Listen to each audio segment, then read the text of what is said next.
That line is by Wisława Szymborska, a Polish poet who lived through Nazi occupation. An artist who, like many, have had to deal with the guilt of looking for and enjoying beauty when the world around her is burning, and asking, is it okay? Does it help?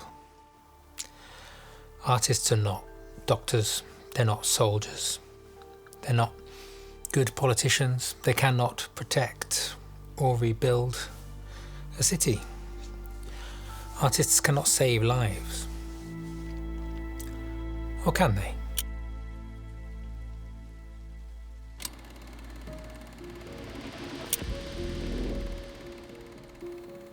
In times of peace, there seems, at least on the surface, to be much more priority on art. Prosperity makes it easier to be a professional artist, that's for sure. People have money. Governments have budgets, museums, galleries and schools expand their artistic programs, and people are happy. And that optimism makes experimentation feel safer. Curiosity and taste have space to develop. So there are shows, there are concerts, and there are book deals. Art becomes seemingly infused across the whole culture. Or at least artistic professions do. Is that the same thing?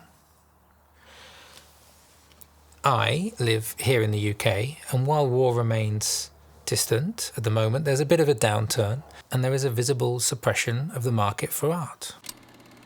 It's noticed first in the brash, commercial end of that definition, marketing, which always goes first. Creative labour is culled as the appetite for creative risk lessens, and then through funding cuts and cost of living, artists abandon their craft and move into safer professions.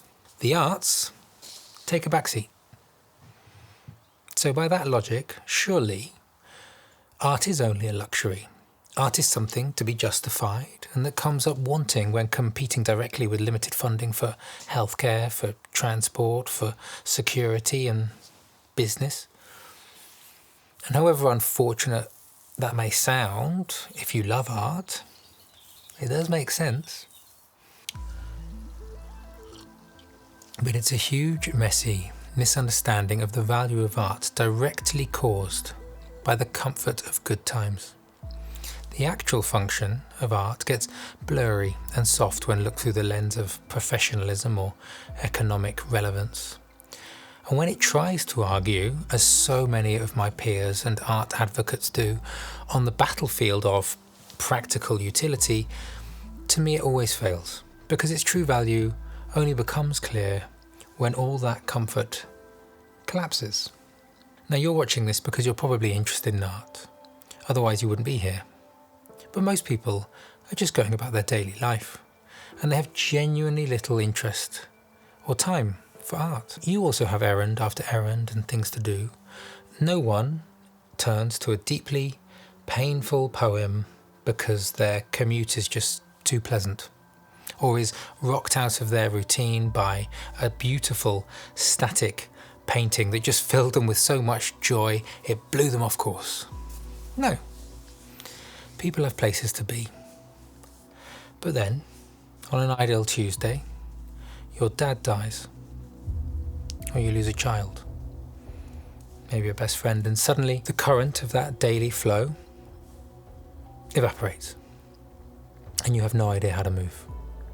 Any economic logic cannot help you with that human, horrendous heartache, as you ask yourself, has anyone ever felt this bad before? And then that previously inaccessible, painful poem is read out at the funeral, and suddenly you understand, because it perfectly carries your emotion, it shares your pain. Because no art is objective, it is subjective to the space you are in when you witness it. Or perhaps you are heartbroken by a lover, and then you hear another soul's true heartbreak in a song, and suddenly, only then, does it just vibrate through you. These frequencies often go unnoticed during the mundane middle ground of everyday life. But at the edges, the jagged, undefined, illogical human edges of why we are all here and why we keep going, it thrives.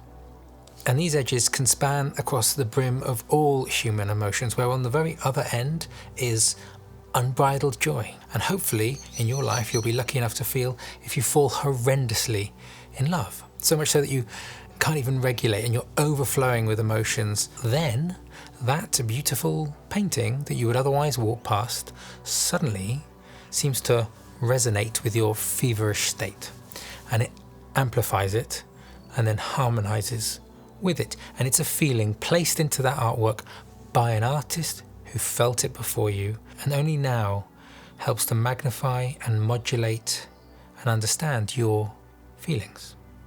It is at these jagged edges of life that art can profoundly help.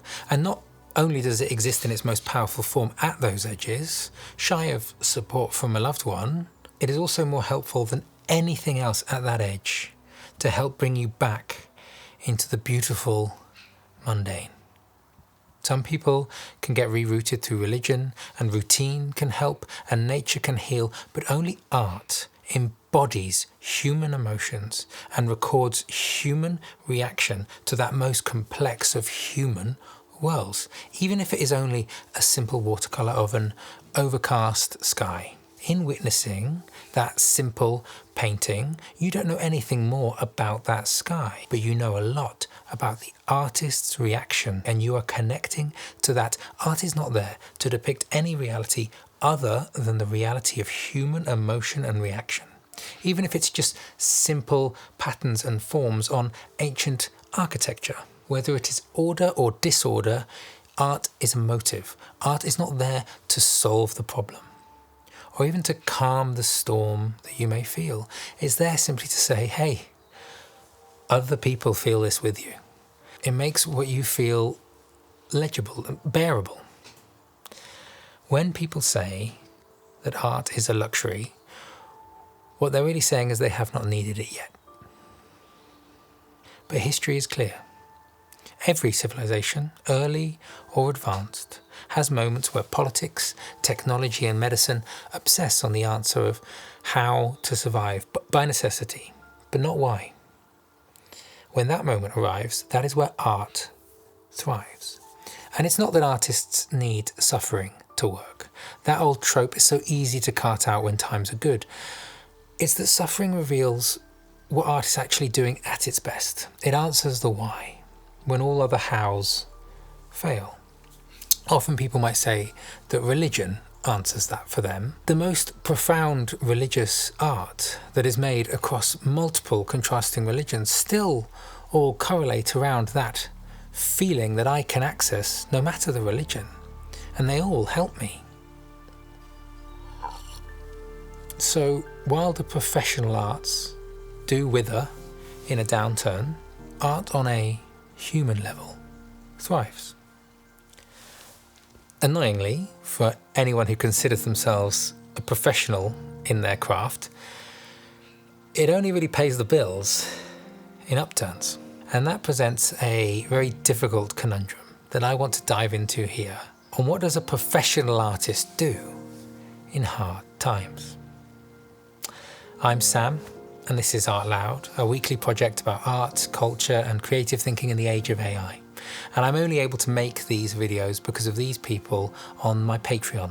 Right now, exclusive on the Art Loud Patreon, is a film that expands on this one about why only some tragedies become beautiful. And it looks at why we make art about certain kinds of suffering and not others. And if you want to see that, plus next week's video early, support me and have a direct line to chat with me, Patreon's the best way to do that. Now, the hostility towards art in hard times is often valid. Art simply does not help much in the question of how to practically stop any suffering. And a man who is often misquoted here is Leo Tolstoy in his essay, What is Art?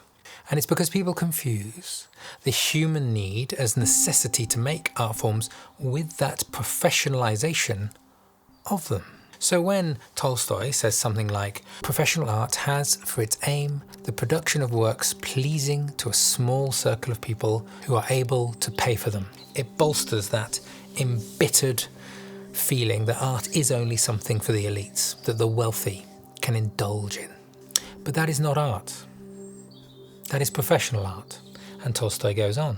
Art becomes professional when it is produced not to transmit feeling, but to satisfy the tastes of those who can afford it. The labour of millions is spent in order to supply a few people with refined pleasures.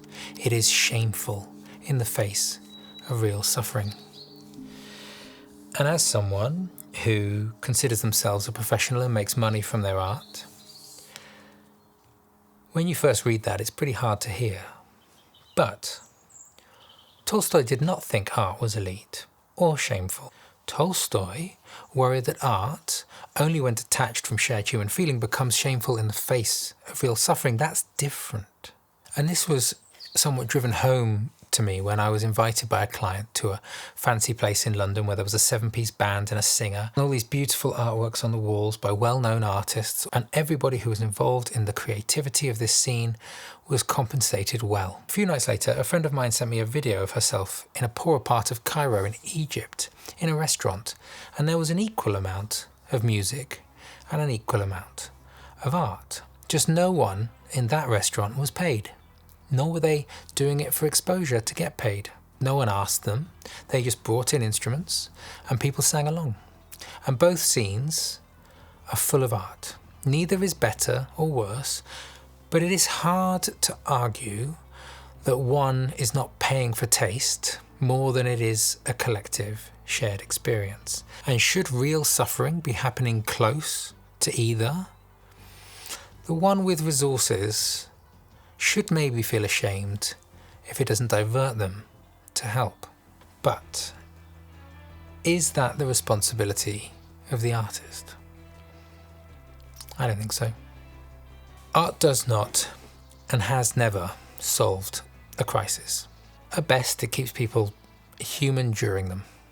And when appropriate, artists should be paid, because you never know why or when your work may help someone. Jules Breton was an artist who lived a couple of 100 years ago, and he was a very successful painter in his time. And even he struggled at the poverty around him, and it was often the subject of his painting.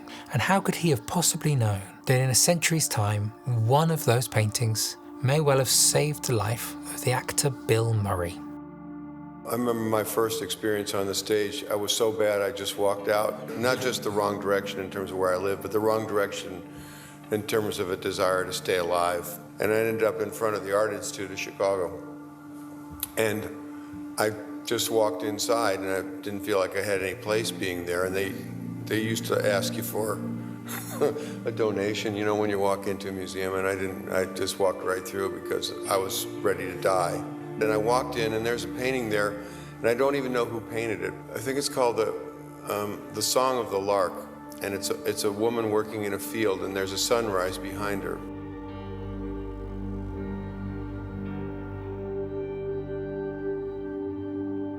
I saw it that day, and I just thought, well, look, there's a girl who doesn't have a whole lot of prospects, but the sun's coming up, and she's got another chance at it. So I think that gave me some sort of feeling that I too am a person and get another chance every day the sun comes up.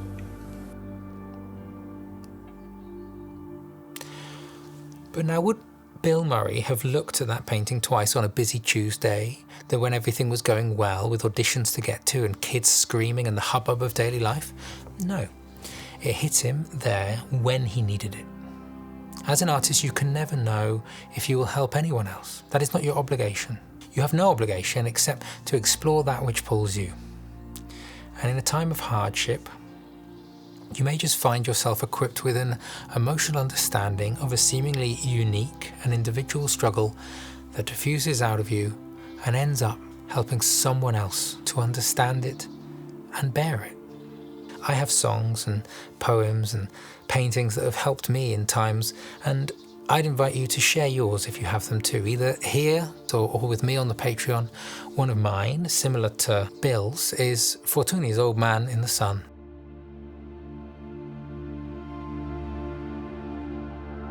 And if he, a poor, hard-working serf with nothing compared to me, can find such joy, then so can I.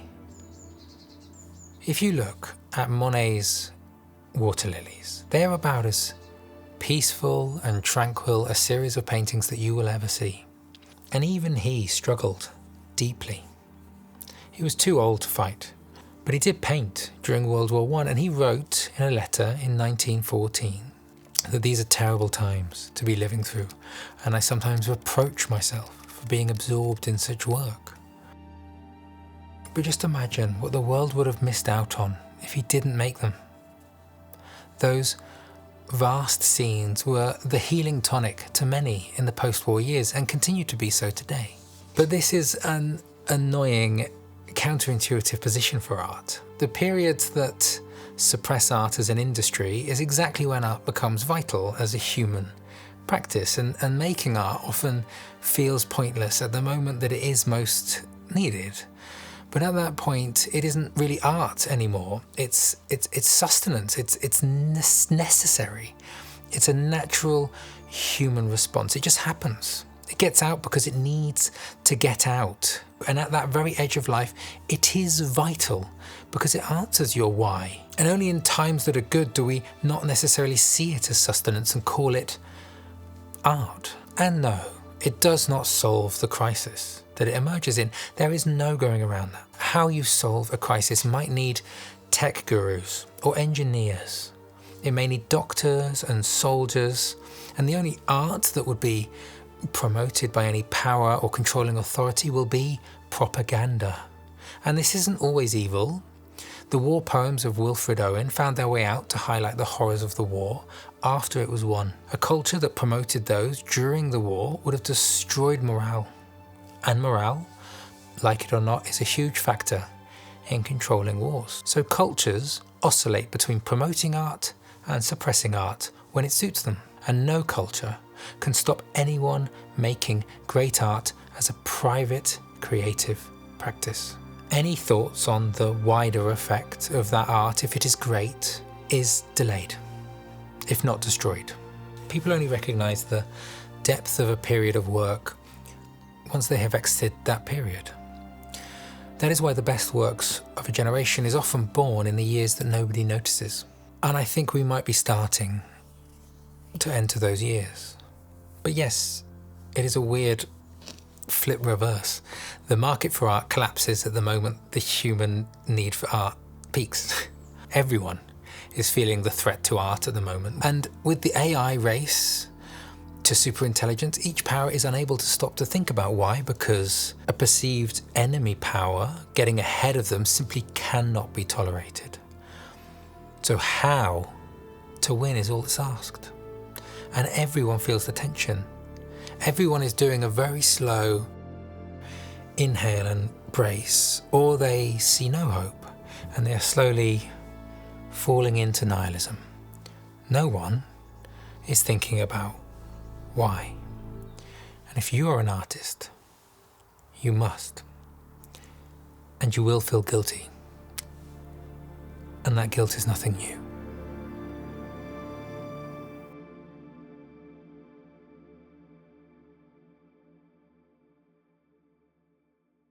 My film, Why Some Tragedies Refuse to Become Beautiful, is up on the Patreon now, as is next week's film. A huge thank you to Keelan, to Clementine and Jan, and if you want to step up and help shape future videos with them, you can do that on the Theo tier. Please do share any artworks or poems or songs that may have helped you in hard times so that they may help others in the comments. And I'll see you next week.